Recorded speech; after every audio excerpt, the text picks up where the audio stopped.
पूरे विश्व में भारत को धर्म और अध्यात्म के क्षेत्र में एक विशिष्ट स्थान प्राप्त है। इस विशिष्टता का मुख्य कारण है भारत भूमि के कोने कोने में स्थित तीर्थ स्थल। तीर्थ ऐसे दिव्य स्थल होते हैं जहां ऋषि मुनियों, साधु संतों की कठोर तपस्या से ऊर्जा का एक विराट क्षेत्र तरंगायित रहता है।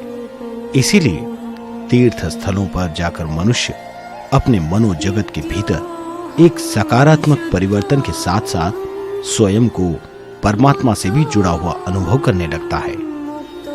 भारत की भूमि पर अनेक ऐसे मूर्धन्य ऋषि मुनियों और साधु संतों का अवतरण हुआ है जिन्होंने अपने तपोबल से हजारों लाखों लोगों को न केवल धर्म के मार्ग पर प्रवृत्त किया है, अपितु सामाजिक सेवा के कार्यों में भी उनका उल्लेखनीय योगदान रहा है।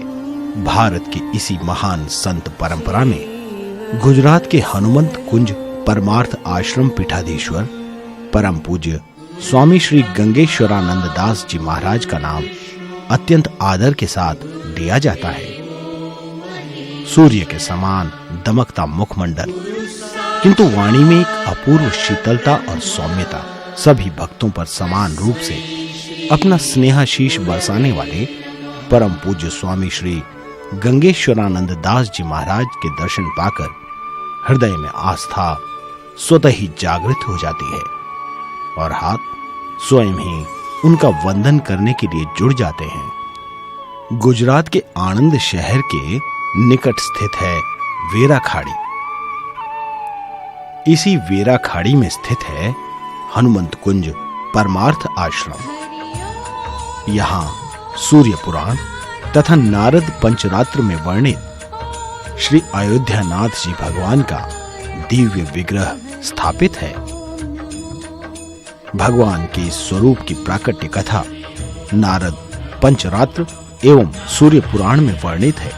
कथा के अनुसार त्रेता युग में एक बार नारद जी ने श्री भगवान विष्णु जी से उनके अनेक रूपों में अति प्रिय स्वरूप के बारे में पूछा, तो श्री भगवान ने स्वयं के स्वरूप को विलीन कर उन्हें एक दिव्याति दिव्य स्वरूप के दर्शन कराए थे। इस दिव्याति दिव्य स्वरूप में कश्यप भगवान की पीठ के ऊपर 17 नागों की कुंडलिनी रूपी शैया पर भगवान श्री महाविष्णु शयन कर रहे हैं।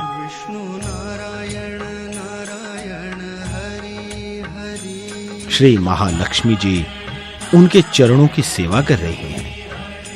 भगवान के नाभि मंडल के पास श्री राम जानकी जी विराजित हैं।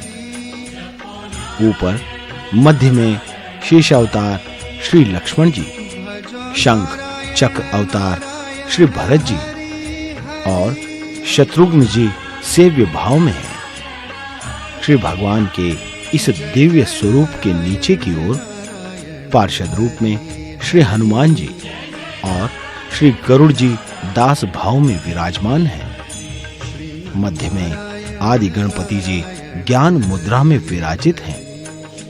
पहले तो नारद जी ने भगवान के इस दिव्य स्वरूप का पूजन अर्चन किया और फिर इसका नाम जानने की इच्छा प्रकट की। तब अंतरिक्ष से 3 बार गंभीर आकाशवाणी हुई, अयोध्यानाथ, अयोध्यानाथ, अयोध्यानाथ।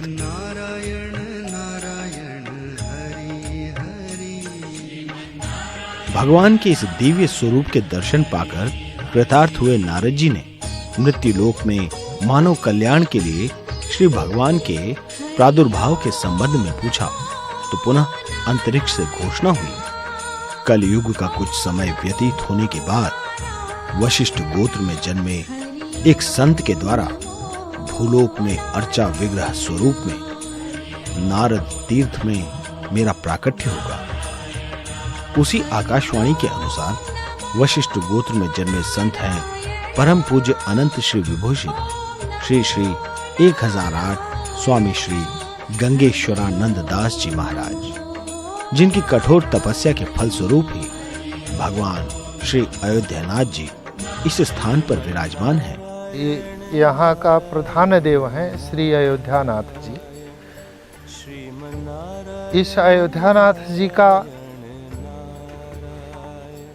सबसे पहला बार दर्शन का अधिकारी 3 महाभागवत हुए सौर्य मंडल में। सूर्य पुराण नारद पंचरात्र के आधार से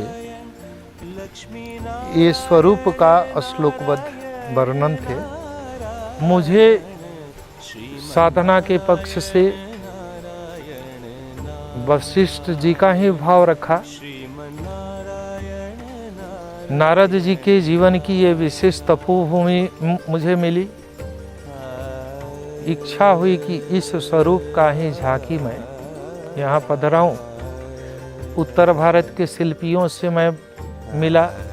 सभी लोग नकारात्मक उत्तर दिए नहीं बन सकता, क्योंकि फोटो नहीं है, मूर्ति नहीं है। एशिया का प्रधान शिल्पी doctor D Ramachari Andhra university का शिल्प शास्त्र का डीन थे, उनसे मिला। 3 बार इस स्वरूप का मैं वर्णन किया, स्केच किए। स्केच में जो मिरर थे वो फिर सुधारा गया, फिर मॉडल बनाए। एक मॉडल में भी त्रुटि आई, दूसरा मॉडल बनाए गए, जो आज भी लाल जी के साथ वो मॉडल विद्यमान है। और फिर वो मुझसे कहते हैं, महाराज जी, भगवान को आप किस रूप में चाह रहे हैं? मैं किस रूप से ये समझ नहीं सका। प्रश्न किया कि किस रूप का अर्थ क्या होगा? तो दिव्य रूप से आप चाह रहे हैं या भव्य रूप से चाह रहे हैं? मैं बोला कि दोनों। फिर मैं बोला कि किस पाषाण में आप विग्रह तैयार करेंगे? तो वो बोल पड़े कि ब्रह्मशिला में ये स्वरूप होनी चाहिए। अब ब्रह्मशिला होती क्या है, ये शिल्पी का भाषा कहा जाता। वो 2 पत्थर का टुकड़ा अपने घर से लाए, टकराए एक दूसरे पर और कहते हैं महाराज जी ध्यान लगाकर सुने। तो उस पत्थर से ध्वनि जो पैदा हुई वो तरंगवत ओम ओम। फिर एक लोटिया से उस शिला पर जल छोड़े तो चंदन का नेचुरली खुशबू आ। मैं पूछा कि ये कहाँ सुलभ है? तो ये अहोबिल क्षेत्र के सिवा, यानी दक्षिण भारत में नरसिंह क्षेत्र को अहोबिल कहा गया। वहाँ विशाल 12 नरसिंह का अलग अलग जगहों पर मंदिर भी हैं। और साउथ वाले का मान्यता है कि नरसिंह भगवान का प्राकट्य इसी क्षेत्र में हुआ है, यहीं हुआ है। तो वहाँ लोग माइनिंग करते थे। माइनिंग से 450 फुट डीच से ये शिला शोधते शोधते मिला। एक बार ब्लास्ट करने के बाद त्रांसा टूट गया, वो बड़ा दुखी हुए। मैं बोला कि पैसा और भेज रहा हूँ, आप दूसरा शिला शोधें।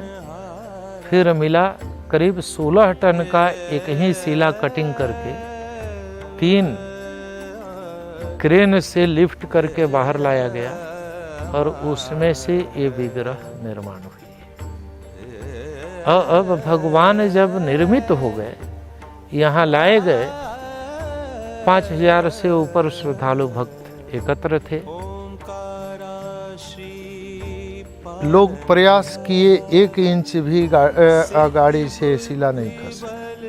मैं बैठा था, आकर लोग आग्रह किए, गुरुजी ऐसा है तो क्या करोगे भाई? तो क्रेन हम सब ला रहे हैं। बोला कि एक नारियल फुला करके रखो, मैं आ रहा हूँ।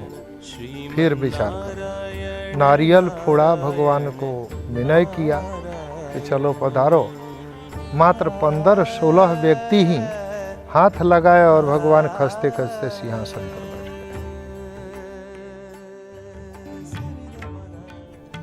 इस अति पुरातन तीर्थ की अति दिव्य महिमा को पूज्य महाराज श्री ने अपनी कठिन तपस्या के बल पर पुनर्स्थापित किया है। इस तीर्थ की विशिष्टता और दिव्यता इस तथ्य से भी निरूपित होती है कि श्री स्कंद पुराण कुमारिका खंड के 6 अध्याय में वर्णित महिसागर संगम तीर्थ, नारद पुराण में वर्णित नारद तीर्थ और महाभारत पुराण में वर्णित गुप्त तीर्थ इस स्थान पर 1-1.5 किलोमीटर के परिमंडल में ही स्थित है। मही नदी स्वयं ही सर्व तीर्थमयी और परम कल्याणकारी है। मान्यता है कि गंगा, नर्मदा, सरस्वती, ताप्ती, कावेरी, सरयू, नैमिषारण्य और गोदावरी जैसी अन्य 20,600 प्रकट तथा अप्रकट नदियों के सार तत्व से मही नदी का जल प्रकट हुआ है। स्कंद पुराण के अनुसार मही नदी की उत्पत्ति मध्य प्रदेश के मालवा नामक स्थान से मानी जाती है। मालवा से निकलकर राजस्थान होते हुए गुजरात में वेरा खाड़ी के इसी स्थान पर आकर ये मही नदी सागर के साथ मिल जाती है। इसीलिए इसे महिसागर संगम तीर्थ कहा जाता है। महिसागर तीर्थ में भक्त स्नान करते हैं, दान करते हैं। विशेष रूप से यहाँ किए गए पिंडदान से अक्षय फल की प्राप्ति होती है। पूर्णिमा और अमावस्या के अवसर पर यहाँ स्नान करने से मनुष्य को अक्षय पुण्य का फल मिलता है। नारद पुराण में इस वेराखाड़ी तीर्थ का उल्लेख नारद तीर्थ के नाम से भी मिलता है। इस स्थान की महत्ता इस तथ्य से भी स्थापित हो जाती है कि कैलाश, मानसरोवर जैसे अत्यंत पवित्र तीर्थ स्थल को छोड़कर नारद जी ने 10,000 ऋषि मुनियों के साथ वेराखाड़ी में 1000 वर्ष तक कठिन तपस्या की थी। इस अवधि में नारद जी के साथ गिरनार से लेकर हरिद्वार और कन्याकुमारी क्षेत्र के लगभग 26,000 सिद्ध भी सम्मिलित हुए थे। इस स्थल पर की गई तपस्या के फलस्वरूप ही नारद जी को देव ऋषि पद प्राप्त हुआ था।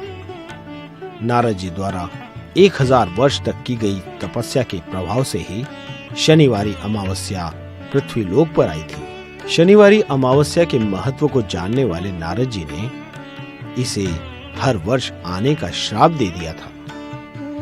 नारद जी का ये श्राप ही कलयुग के अल्पायुषी मनुष्यों के लिए आशीर्वाद बन गया। शनिवारी अमावस्या के महत्व का अनुमान इसी बात से लगाया जा सकता है कि इस दिन महिसागर संगम तीर्थ में स्नान करने से जो फल प्राप्त होता है वह 10,000 वर्ष तक काशी में तथा 5,000 वर्ष तक मथुरा में नीति नियम से वास करने और पुष्कर राज की विधि पूर्वक 7 बार प्रदक्षिणा करने से अर्जित पुण्यों से भी अधिक है। भारत में 2 ही नदियां के नाम के साथ सागर शब्द जुड़ती हैं, जैसे गंगा सागर और मही सागर। गंगा की उद्गम स्थल हिमालय मानी जाती। हिमालय से गति करती करती बंगाल की खाड़ी में गंगा का समापन होता है। उस जगह पर कपिल मुनि का तपोभूमि मान्य है, जहाँ गंगा की गंगा सागर नाम कृतार्थ हुई। उसी क्रम से मालवा देश से निकली हुई नदी मही राजस्थान होती गुजरात में आई और खंभात की खाड़ी में समुद्र के साथ मिलती हैं। परंतु इनके पक्ष में एक और कथा है। कथा ये है कि दुनिया की हर नदियां समुद्र में मिलने खुद जाती, परंतु हिंदुस्तान की एक अपवादजनक ऐसी नदी है जिन्हें मिलने के लिए समुद्र को 12 कोस सामने आना पड़ा और शंकर जी के साक्षी में मही और सागर की यहाँ शादी संपन्न हुई, जो लग्न चौरी के रूप से सामाजिक मान्यता भी मान्य है, दृश्यमान भी वो स्थल है। मैं सत्यापित किया, मही नदी का महिसागर नाम इस स्थल से ही सिद्ध हुआ और यहाँ से खंभात तक की नदी का नाम मही सागर सिद्ध हुआ। यहाँ से पीछे की नदी मही मान हुई। मही सागर संगम तीर्थ की महिमा दर्शाते हुए नारद जी ने अभिव्यक्ति की थी कि जो पुण्य 10,000 बरस काशी वास करने से मिले, जो पुण्य 5,000 बरस मथुरा वास करने से मिले, जो पुण्य तीर्थों का पुरोहित पुष्कर राज का सविधि 7 बार प्रदक्षिणा फिरने से मिले, सारा पुण्य एकत्र किया जाए उतना पुण्य शनि अमावस्या को महिसागर संगम तीर्थ में स्नान करने से प्राप्त होगा। और यह रहस्य किसी किसी को ज्ञात होगा। महाभारत पुराण के अनुसार पाताल लोक और नागलोक की ओर जाने वाला गुप्त मार्ग भी वीराखाड़ी में स्थित है। इसीलिए महाभारत पुराण में इस स्थान का वर्णन गुप्त तीर्थ के रूप में आता है। इस स्थान पर खाटू श्याम जी और बलिया देव के नाम से विख्यात भीम के पौत्र तथा घटोत्कच के पुत्र बर्बरीक ने भगवान श्री कृष्ण के आदेश से नव दुर्गा की कठिन आराधना से अभिष्ट मंत्र सिद्धि प्राप्त करके महाभारत के युद्ध के लिए प्रस्थान किया था। बर्बरीक जी की कठिन आराधना से प्रसन्न मां दुर्गा ने वरदान स्वरूप इस स्थान पर अपने स्थायी वास का वरदान उन्हें दिया था। भगवान कृष्ण ने बर्बरीक को, महाभारत का एक पात्र बर्बरीक आते हैं जो भीम का पौत्र हैं, घटोत्कच का पुत्र हैं। भगवान कृष्ण ने द्वारिका से उन्हें इंगित किया। महिसागर संगम तीर्थ के समीप नारद जी का एक विशिष्ट तपोभूमि है। उस स्थल पर नारद जी के द्वारा 9 दुर्गाओं की संस्थापना हुई है और वहाँ स्थायी वास भी है। वत्स तुम उस स्थल को चयनित करके तपस्या करो, तुम्हारा भला होगा। बर्बरीक भगवान कृष्ण की इस वचन को शिरोधार्य करते हुए यहाँ तपस्या किए और तपस्या पश्चात उन्हें 3 बाण दिव्यास्त्र 9 दुर्गाओं के द्वारा सुलभ हुई, जिसके बदौलत महाभारत युद्ध का सर्वश्रेष्ठ योद्धा सत्यापित किए थे। आज तक उस तरह की किसी भी योद्धा को दिव्यास्त्र सुलभ नहीं हो पाई जो बर्बरीक को यहाँ से प्राप्त हुई थी। भीष्म पितामह के कथनानुसार वो घोषित किए थे, जो मैं महीना युद्ध लड़ूं तो युद्ध को निर्णायक की स्थिति में ला सकता हूं। कर्ण अपना घोषणा किए थे कि 16 दिवस में मैं युद्ध में विजय पा सकता हूं।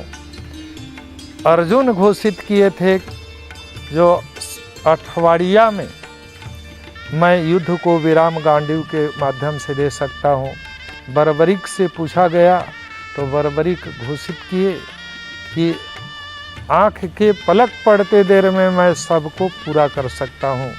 कृष्ण ने प्रमाण मांगी, प्रमाण भी दे दिए। प्रमाण मिलते कृष्ण ने छद में युद्ध से उनका शिरोच्छेद किया। तत्पश्चात अमरत्व का वरदान, देवत्व का आशीष दिए। तो बर्बरीक का इस प्रसंग के आधार से ये विशिष्ट तपोभूमि सिद्ध हुआ।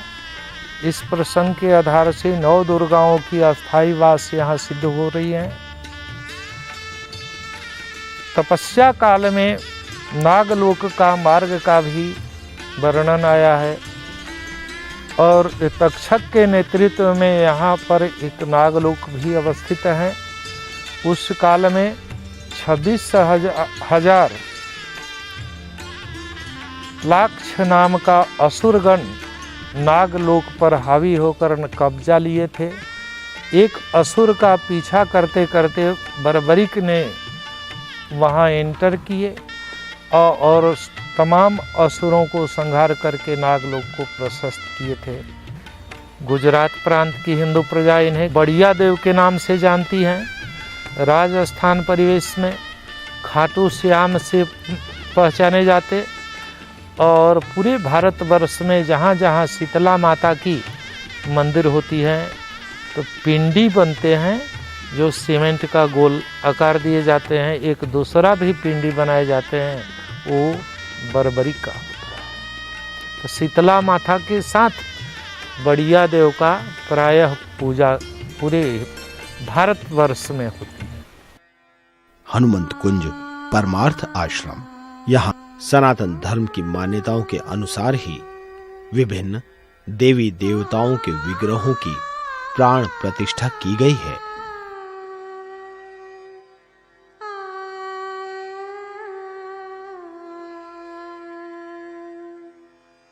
जय राम श्री राम, जय राम रमा रमणं शमनं भव ताप भयाकुल पाहि जनं, जय राम रमा रमणं शमनं भव ताप भयाकुल पाहि जनं, महिमण्डल मण्डन चारुतरं धृत सायक चाप निषङ्गवरं, जय राम श्री राम, जय जय राम श्री राम।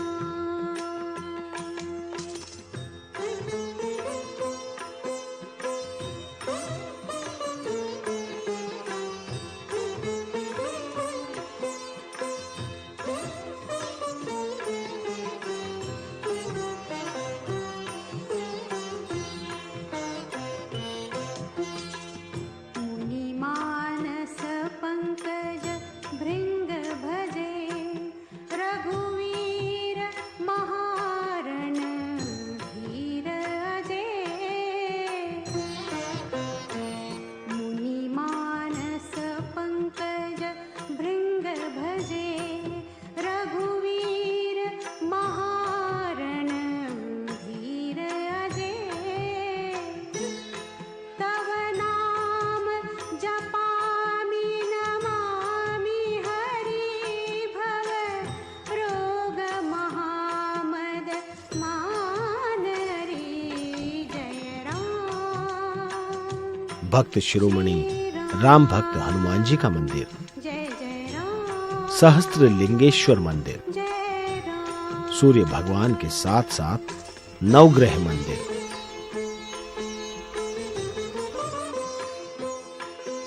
ठाकुर जी हमारे जो आए हैं मात्र पाषाण रूप से नहीं आए हैं, साक्षात आए हैं। ये मेरी भावना है। अब इनके चारों तरफ परिक्रमा मार्ग में 10 अवतार भी विद्यमान कराए गए हैं, प्रतिष्ठित हैं। भगवान का 24 अवतारों का धर्म ग्रंथ में उल्लेख है। उसमें से शॉर्ट करके 10 अवतार सनातन धर्म के माने गए। मत्स्य, कच्छ, वराह, नरसिंह, वामन, परशुराम, राम, बलराम, कृष्ण और कल्कि, ये 10 विग्रह का यहाँ प्रतिष्ठा किए गए हैं। भूतल के अंदर 9 दुर्गाएं भी यहाँ विद्यमान हैं, प्रतिष्ठित हैं। उनके साथ दक्षिण भारत की शैली से भगवान के साथ 2 विग्रह होते हैं, श्री देवी और भूदेवी, उनकी भी प्रतिष्ठा की गई है। चारों तरफ से परिक्रमा करते हुए 7 ऋषि मंडल भी हैं, यहाँ अवस्थित हैं। मुख्य द्वार पर जय और विजय परंपरा के अनुसार प्रतिष्ठित हैं। उनके सामने गरुड़ जी का भी सगुण साकार रूप से विग्रह अवस्थित हैं। इनके एक तरफ हरिहर स्वरूप का भी प्रतिष्ठा किया गया। पृष्ठभाग में 2 मंदिरें हैं, जिसमें एक हनुमान जी का दिव्य झांकी का शिखरबंद मंदिर बना और दूसरा शक्ति का 3 स्वरूप हैं, जहाँ वैष्णव देवी में पिंडी नुमा, महालक्ष्मी, महासरस्वती और महाकाली विद्यमान है। वहाँ से प्रेरणा के अनुसार यहाँ तीनों शक्तियाँ एक ही सिंहासन पर सगुण साकार रूप लिए अवस्थित हैं। गरुड़ जी से आगे हम बढ़ते हैं तो नवग्रह मंडल भी विद्यमान है।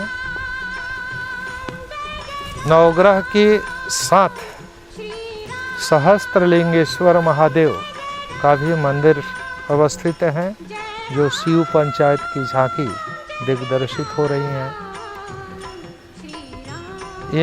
यहाँ से दक्षिण दिशा में, दक्षिण और पूर्व दिशा में यज्ञशाला भी बनाए गए हैं, जो तमाम तरह का यज्ञ वहाँ नित्य हुआ करते हैं। पौराणिक मान्यताओं के अनुसार ये भारतवर्ष का सर्वश्रेष्ठ तीर्थ धाम है, किंतु अभी तक शापित होने के कारण इसका स्थान गौण ही बना हुआ था। ये पूज्य महाराज श्री की कठिन तपस्या का ही सुफल है। आज ये स्थान देवराज इंद्र के श्राप से मुक्त हो गया है। अभी तक सामाजिक मान्यता ये रही है कि अनेक तीर्थ बार बार, गंगा सागर एक बार, महिसागर की विशेषता को निरूपित करते हुए महाराज जी का कथन है, गंगा सागर 100 बार, महिसागर एक बार, महिसागर एक बार, महिसागर एक बार। विष्णु नारायण नारायण हरि हरि,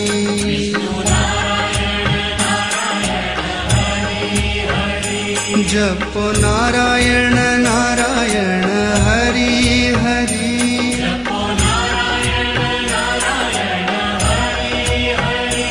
भजो नारायण नारायण हरि हरि,